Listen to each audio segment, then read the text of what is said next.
Hello मेरे epic developers, फिर से स्वागत है आपका इस मेरे यूट्यूब चैनल में। लास्ट वीडियो में हमने एक ही वीडियो में एक ही एपिसोड में जो हमें रोथ को पेंटिंग का वाला प्रोजेक्ट था वो हमने कंप्लीट कर लिया था। यहाँ पे आप देख सकते हो। और अब हम नेक्स्ट प्रोजेक्ट में जाने वाले, तो फिर से 45 मिनट का स्प्रिंट लगाते हैं और देखते हैं कि इससे पहले हमारा जो प्रोजेक्ट होता है वो कंप्लीट होता है या नहीं है। तो चलिए शुरू करते हैं।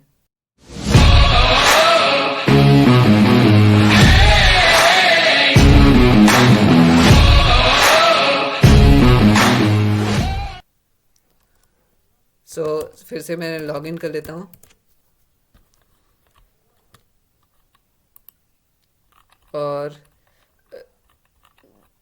और ये वाला हमारा project C S S box model का कंप्लीट हो चुका है।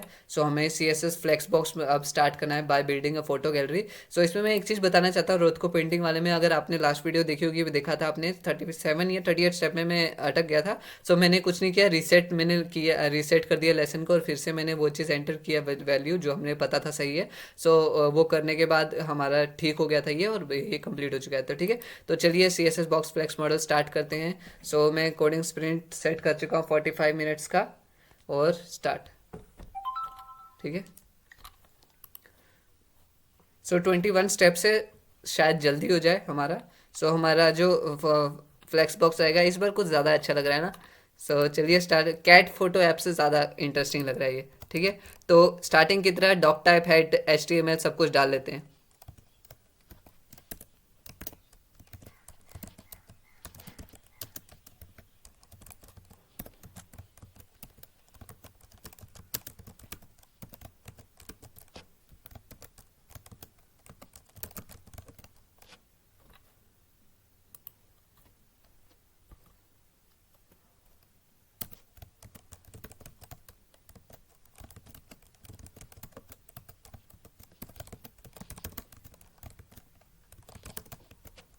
तो हम दोनों सब कुछ कर सके जितना वो टेस्ट बोला था। Step 1 complete. स्टेप 2। अब स्टेप 2 में हमें क्या करना है, मेटा टैग डालना है जिसमें नेम जो आएगा व्यू पोर्ट आएगा, कंटेंट आएगी, कंटेंट जो आएगा उसकी वैल्यू ये रहेगी विड्थ इक्वल डिवाइस विड्थ। यहाँ पे इसका मतलब क्या है कि जो विड्थ रहेगी, ये जो कंटेंट है मतलब कंप्लीट जो कंटेंट आएगा उसकी विड्थ रहेगी डिवाइस विड्थ, मतलब मेरे लैपटॉप की साइज़ इतना ही है तो उतनी रहेगी। And initial scale equal on, initial scale का देखना पड़ेगा मेरे को। अभी मैंने चेक नहीं किया है। तो हम यहाँ पे डाल देते हैं सबसे पहले।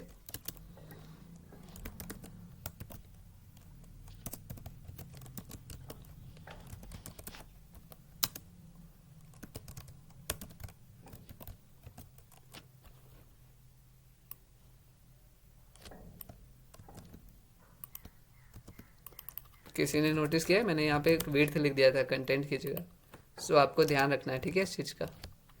और हमें एक और मेटा टैग यूज़ क्या करना है, 4 सेट, करेक्टर सेट।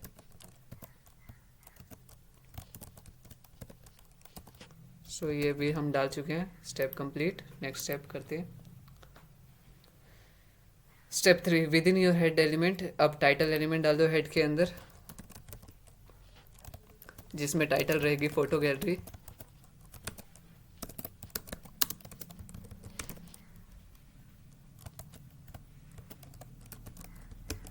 और इसको लिंक भी कर दो लिंक टैग से।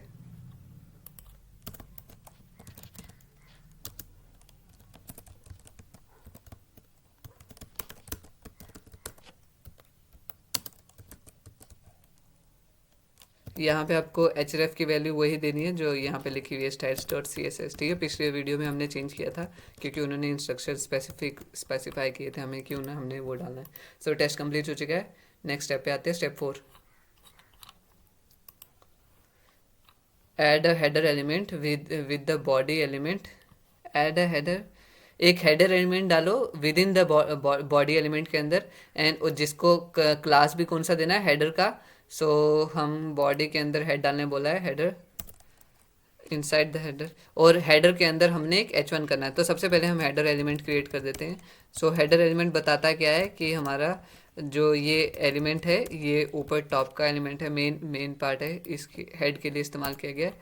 और इसमें हम डाल देते हैं क्लास, उन्होंने क्या बोला, डॉट मतलब हेडर।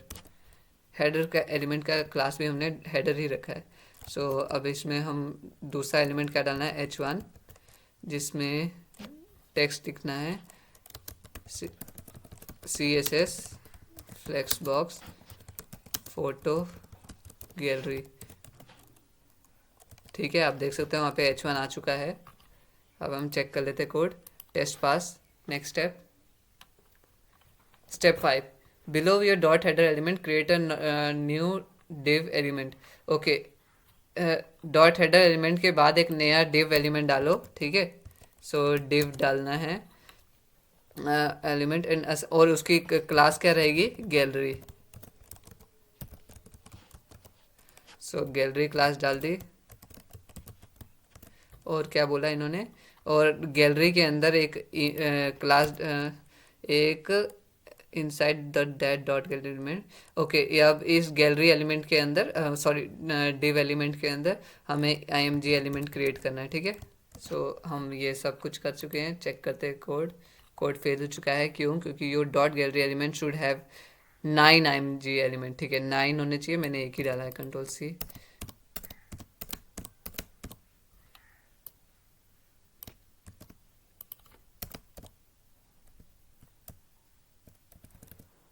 ठीक है, आई थिंक हो जाना चाहिए। सो 9 img एलिमेंट डाल चुके हैं हम। अब क्या, next give img a source attribute according to its order. ठीक है, उसके ऑर्डर के हिसाब से, मतलब जैसे स्टार्ट हो रहा है यहाँ पे देखना, आप लास्ट में लिखा है 1। ठीक है, तो ऑर्डर के हिसाब से 1 2 3 4 5 लास्ट में URL चेंज करते जाना है। तो हम पहले URL कॉपी कर लेते हैं, Ctrl+C, और सोर्स एट्रीब्यूट क्रिएट कर देते हैं। ठीक है, सोर्स एट्रीब्यूट क्रिएट कर दिया है, इमेज डाल चुके हैं। अब हम इसको पूरा कॉपी करते हैं, Ctrl+C। ठीक है, और यहाँ पे स्टार्ट हो जाते हैं, खाली 1 को 2 में कर दो, फिर स्पेस स्टार्ट हो जाते हैं, फिर 1 को 3 में कर दो। ठीक है, तो कर लेना आप, मैं बोलूँगा नहीं।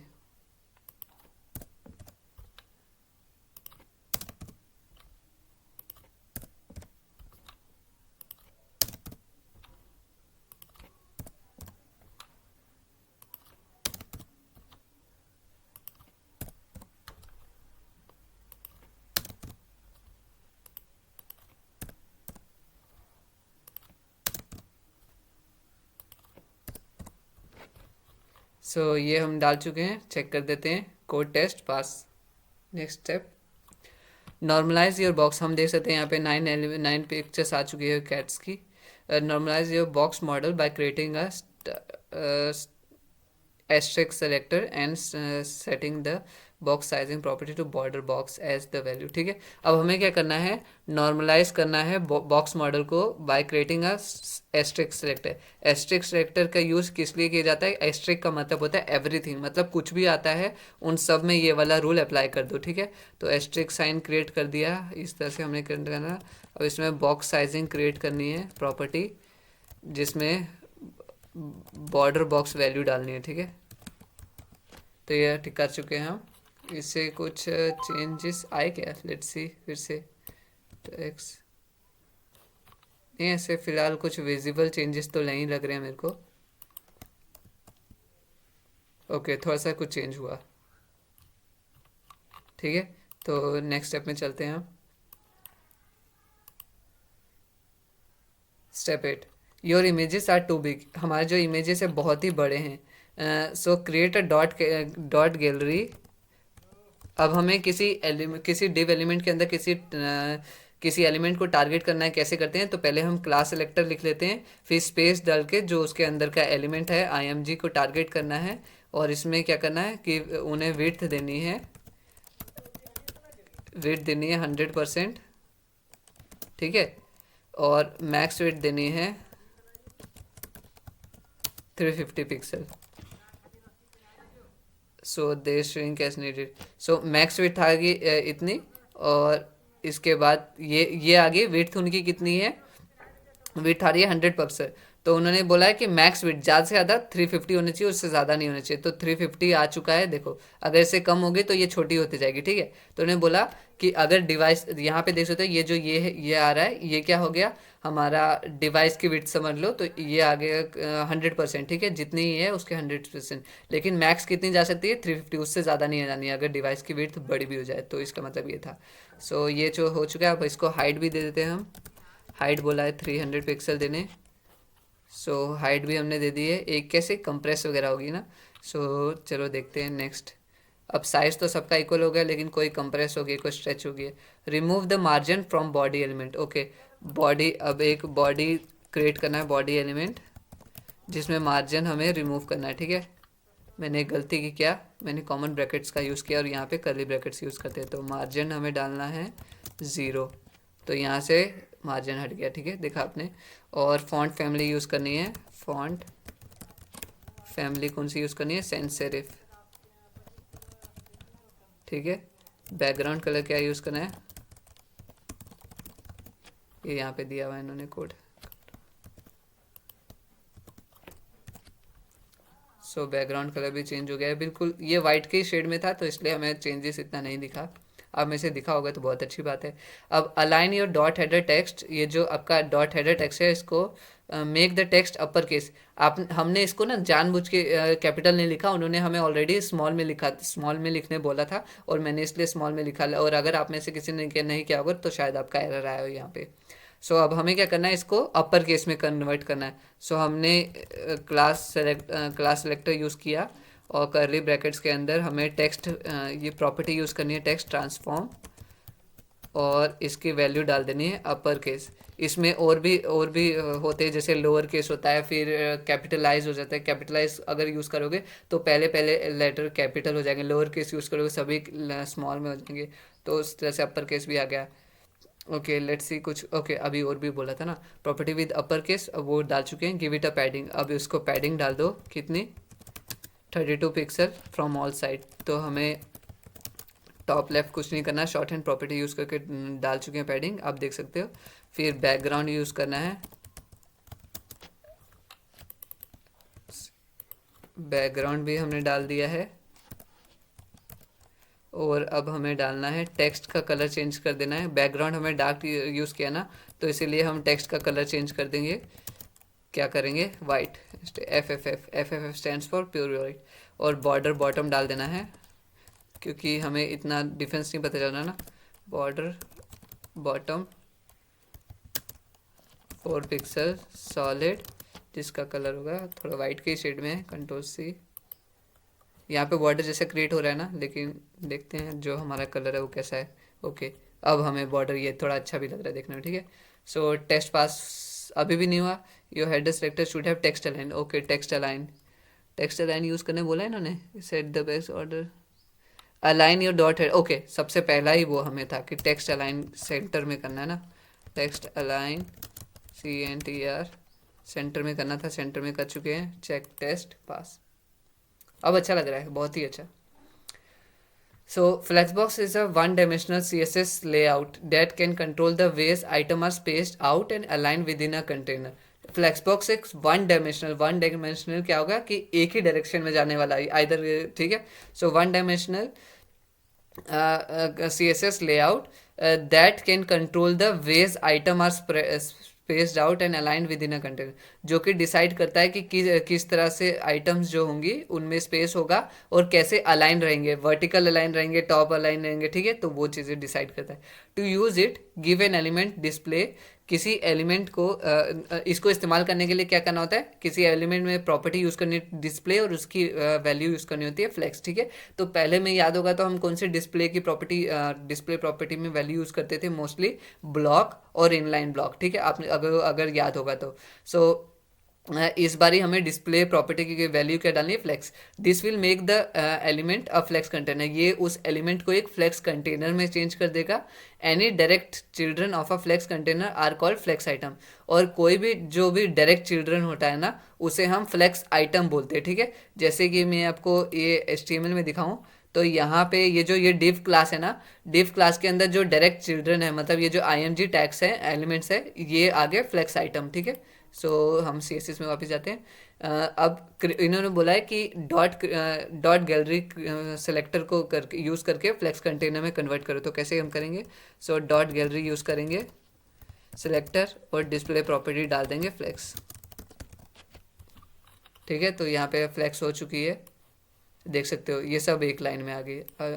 ओके, स्क्रॉल होगा देखना। ठीक है, देख सकते हो कैसे स्क्रॉल हो रहा है, सो ये डिफ़ॉल्ट वैल्यू है, ठीक है। डिफ़ॉल्ट वैल्यू के बारे में पता था ना, तो वो जब भी डायरेक्शन होता है वो हॉरिजॉन्टल डायरेक्शन में हो जाता है। Flex box has a main and cross axis, ठीक है। फ्लेक्स बॉक्स में एक मेन होता है और एक क्रॉस एक्सिस होता है। The main axis is defined by the flex direction. जो मेन एक्सिस होता है उसको हम डिफाइन करते हैं फ्लेक्स डायरेक्शन की तरह, कि रो जाएगा, मतलब कि रो जाएगा, रो रिवर्स जाएगा, या फिर कॉलम जाएगा या कॉलम रिवर्स जाएगा, जो भी, मतलब चेक कर लेते हैं ये बॉटम टू टॉप, हाँ ठीक है, कॉलम रिवर्स ऊपर की तरफ। So note that the axis and direction will be different depending on the text direction. Note, ये नोट बोला है, जो एक्सिस और डायरेक्शन होगी ना उनकी, will be different depending on the text direction. वो हमेशा डिफरेंट रहेगी, जो कि डिपेंड करती है टेक्स्ट डायरेक्शन पे। The value shown are from left to right text direction. ये जो वैल्यू शो हुई है, मतलब कि जैसे आप देख सकते हैं यहाँ से, मतलब इस साइड से स्टार्ट हुई और इधर की तरफ इमेजेस के, तो ये हो गया क्या, ये हो गया हमें लेफ्ट टू राइट डायरेक्शन, ठीक है। Try the different values to see how they affect the layout. तो डिफरेंट वैल्यूज का इस्तेमाल करके आप चेक कर सकते हो कैसे होता है। लेकिन यहाँ पे हमें कौन सा यूज़ करना है, फ्लेक्स डायरेक्शन, और यहाँ पे हमें कर देना है रो। ओके सॉरी, रो में ऐसे ऐसे आ जाएगा ना मेरे ख्याल से, शायद नहीं, ठीक है, रो में ऐसे ही है। सो अगर आप चेक करना चाहो तो यहाँ पे चेक कर सकते हो, टेस्ट करना है तो। रो रिवर्स किया तो इस हिसाब से हो गया, अगर मैं कॉलम कर दूंगा तो लंबे में हो गया, ठीक है। सो ये देख सकते हो हमारा टेस्ट तो कंप्लीट हो चुका है। हम नेक्स्ट सेल में चले जाते हैं। अब हमारे स्टेप 13 में पहुंच गए। The flex wrap property determines how you flex item behave when the flex container is too small. यहाँ पे फ्लेक्स कंटेनर तो छोटा था, ठीक है, तो एक्चुअली में होने क्या लगा, the flex property determines how your flex container item में behave when the flex container. Flex wrap बताता है कि किस हिसाब से आपके जो आइटम, फ्लेक्स आइटम्स थे, मतलब कि जो डायरेक्ट डिफ एलिमेंट के जो अंदर वाले चाइल्ड थे, वो किस तरह से रहेंगे। Setting it to wrap will allow the item to wrap to the next column. अगर हम फ्लेक्स रैप में wrap property wrap value use करेंगे, तो वहाँ पे क्या होगा कि जो एलिमेंट्स है, जैसे कि यहाँ पे दो इमेजेस है ना, और बाकी की इमेजेस आगे की तरफ चलेगी है, वो नेक्स्ट रो में आ जाएगी, ठीक है। सो नाउ नो, और नो रैप करोगे तो विल प्रिवेंट, नो रैप जो कि डिफॉल्ट वैल्यू होती है, will prevent your item from wrapping. जैसे कि यहाँ पे रैप नहीं बना, नेक्स्ट लाइन में नहीं है, ऐसा भी एक रो क्रिएट हो गई थी पूरी, देख सकते हो आप, पूरी रो क्रिएट हो गई लेकिन नेक्स्ट लाइन में नहीं है। सो अब यहाँ पे हमें क्या करना है, नेक्स्ट प्रॉपर्टी यूज़ करनी है flex wrap. Make it so ये फ्लेक्स रैप यूज़ करना है प्रॉपर्टी, जिसकी वैल्यू डाल देनी है रैप, और यहाँ पे आ गया। अब देखो यहाँ पे, अब मैं इसको बढ़ा दूंगा तो क्या हो रहा है देखो, तो जितनी स्पेसिंग होगी उसके हिसाब से ये होते जाएगा, ठीक है। सो नेक्स्ट कर लेते हैं step 14। The justify content property determines how the item inside a flex container are position. ये जो जस्टिफाई कंटेंट होता है ना, प्रॉपर्टी, जस्टिफाई कंटेंट प्रॉपर्टी होती है, वो बताती है कि how the item inside a flex container are position, कि जो आइटम्स होंगे वो किस हिसाब से फ्लेक्स कंटेनर में पोजीशन होंगे, उनकी पोजीशन कैसे होगी, मेन एक्सिस के अलोंग होंगी, along the main axis, affecting their position and the spacing around them, जो कि उसके पोजीशन को अफेक्ट करता है और उसके अराउंड जो आसपास के स्पेस होता है उसको अफेक्ट करता है। सो जैसे कि हम देखते हैं यहाँ पे हमें बोला जस्टिफाई कंटेंट प्रॉपर्टी यूज़ करो, उसकी वैल्यू डाल दो CENTER।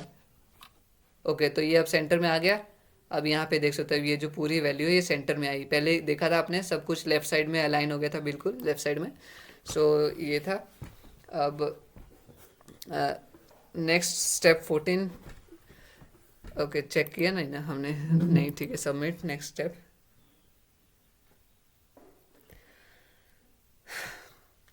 The align property, align item, और जो अलाइन आइटम प्रॉपर्टी होती है, position the flex content along the cross axis.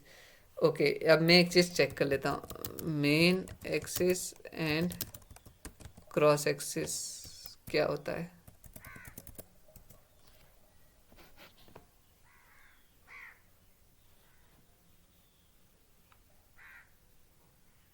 Okay, horizontal और वर्टिकल को ये ऐसे, मतलब ऐसे ऐसे नेम यूज़ करते ना, कहीं बात नहीं। Therefore if you the cross run perpendicular to main axis, if your flex direction is main axis is set to row.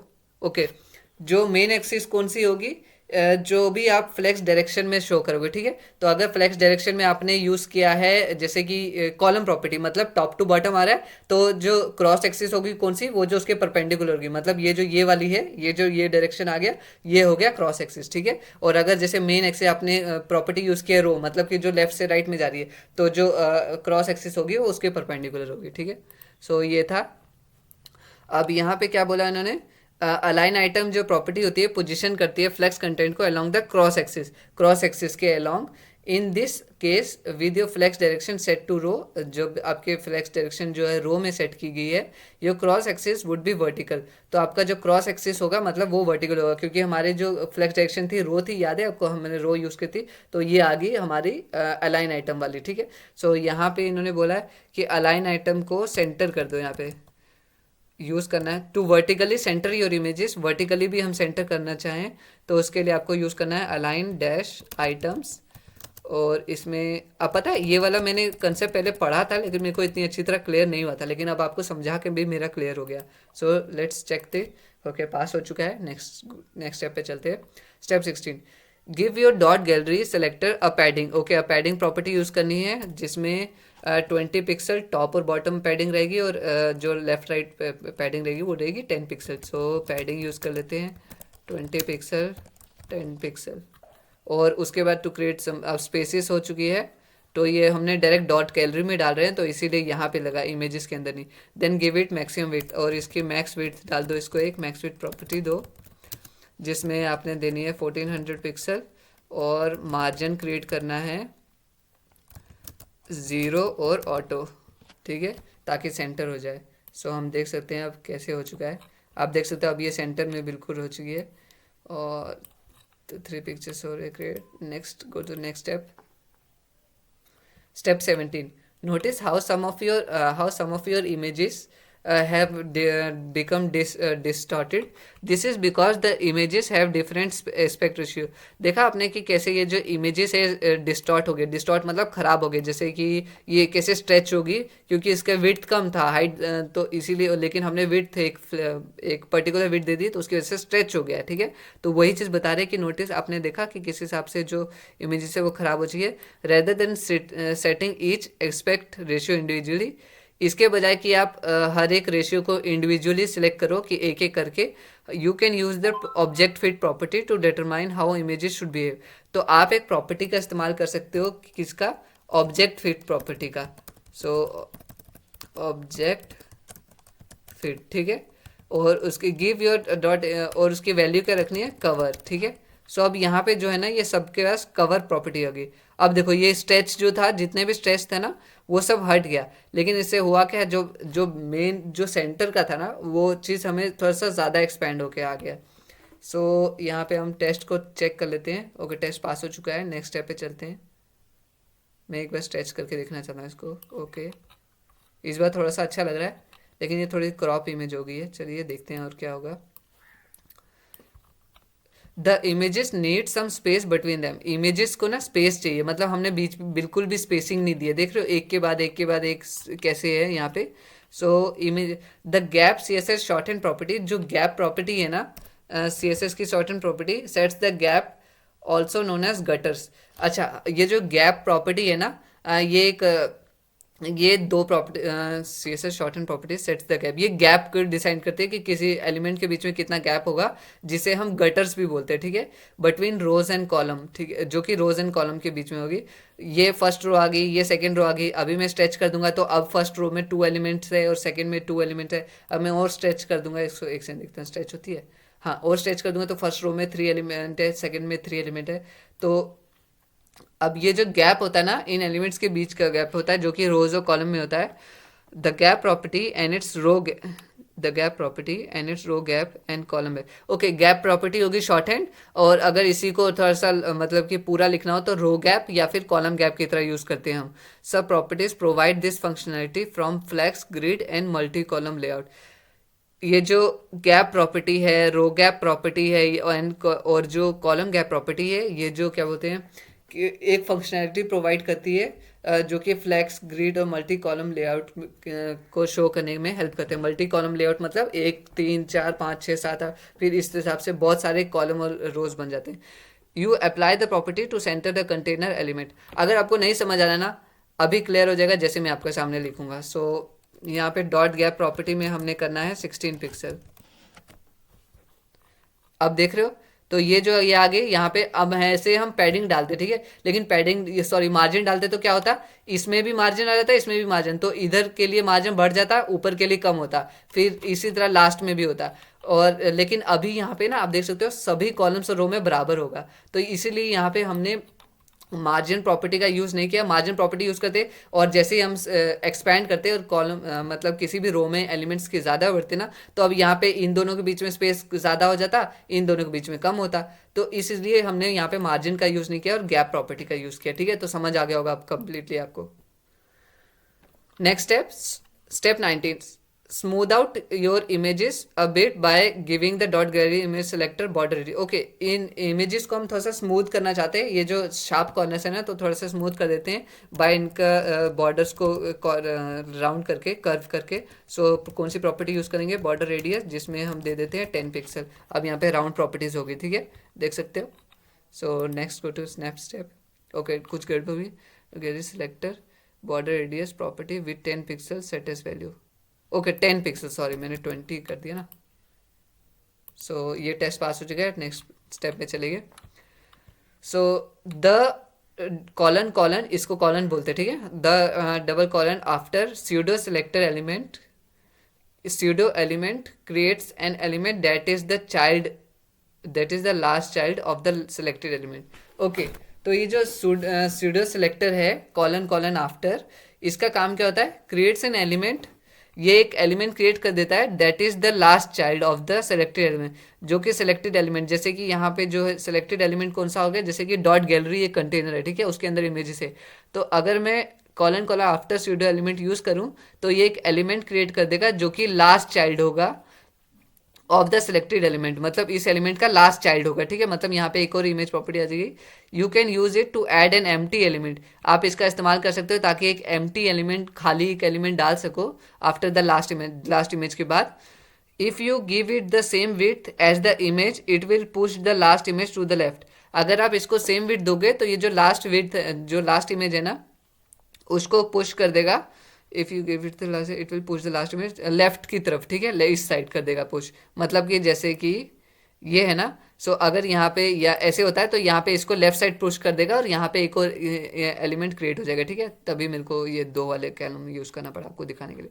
So push the last element to the when the gallery is in a 2 column layout. Right now it's in the center because you have justify content center. ये अभी centre में इसलिए है क्योंकि आपने justify content वाला property use की है और उसकी वैल्यू को सेंटर रखा है। सो अब हमें क्या करना है, यहाँ पे हमें क्रिएट कर देते हैं। अब इन्होंने बोला है एक लास्ट क्रिएट कर दो, सो डॉट GALLERY और सूडो सेलेक्टर यूज़ करना है आफ्टर, ठीक है। और इसमें क्या बोलते हैं, कंटेंट, ऐड अ कंटेंट, इसमें एक कंटेंट प्रॉपर्टी यूज़ करनी है ताकि हम एम्प्टी कंटेंट डाल सके, जिसमें हम डालते स्ट्रिंग, ठीक है, सॉरी स्पेस कुछ नहीं, एम्प्टी स्ट्रिंग। इसको एम्प्टी स्ट्रिंग इसलिए बोलते हैं क्योंकि इसके अंदर जो होता है ये इसको स्ट्रिंग बोलते हैं, ठीक है। तो अगर कुछ भी नहीं है तो एम्प्टी स्ट्रिंग, मतलब टेक्स्ट के फॉर्मेट में जो होता है उसको स्ट्रिंग बोलते हैं। सो अब इसके नीचे एक विड्थ डाल दो इसकी, WIDTH, उसकी वैल्यू डाल दो 350 पिक्सल। पता है 350 पिक्सल क्यों यूज़ किया हमने, क्योंकि इमेज की विड्थ भी उतनी रखी है। सो अब देखना यहाँ पे मैजिक जो होगा, ठीक है, जिसकी मैं बात कर रहा था। अब इसको 2 रो ले आते हैं, ठीक है। अब देखा ना, एक यहाँ पे एक एम्प्टी कंटेंट यूज़ हो गया, एम्प्टी एलिमेंट, जिसकी वजह से यहाँ पे एक ये लेफ्ट की तरफ हो गया है। सो ये आपको समझ आ गया। नेक्स्ट स्टेप मेरे ख्याल से कंप्लीट हो चुका है। ओके, लास्ट स्टेप रह गया। The alt image attributes should should describe the image content. ये जो ऑल्ट एट्रीब्यूट होता है वो डिस्क्राइब करना चाहिए कि इमेज का कंटेंट क्या है, मतलब इमेज में क्या दिख रहा है हमें। Screen readers announce the alternative text in place of image. जो स्क्रीन रीडर्स होते हैं ना वो इमेजेस के और टेक्स्ट को प्रोनाउंस करते हैं इमेजेस दिखाने के बजाय। If the images can't be loaded, अगर इमेज लोड नहीं होते हैं तो यही टेक्स्ट शो होता है ताकि लोगों को पता चल सके कि क्या इमेज यहाँ पे थी। To complete the project add an alt attribute to all the 9 images to describe them. Use a value at least 5 character long. Okay, इन्होंने बोला एक alt attribute create करो और उसमें एक कोई भी वैल्यू डाल दो जो जिसमें कम से कम 5 कैरेक्टर्स होने चाहिए, ठीक है। तो हम डालते हैं cat01। अब जल्दी जल्दी करना है तो यहाँ पे हम शॉर्टकट करेंगे Ctrl+C Ctrl+V। 5 कैरेक्टर्स बोले ना, ठीक है, 5 लॉन्ग कैरेक्टर्स। ओह देखा, कॉपी में कर कोड के अंदर। ओके ये हो गया।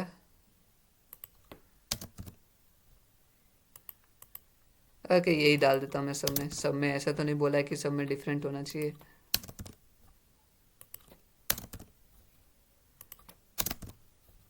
नहीं तो एक ही बार कर देंगे, ठीक है।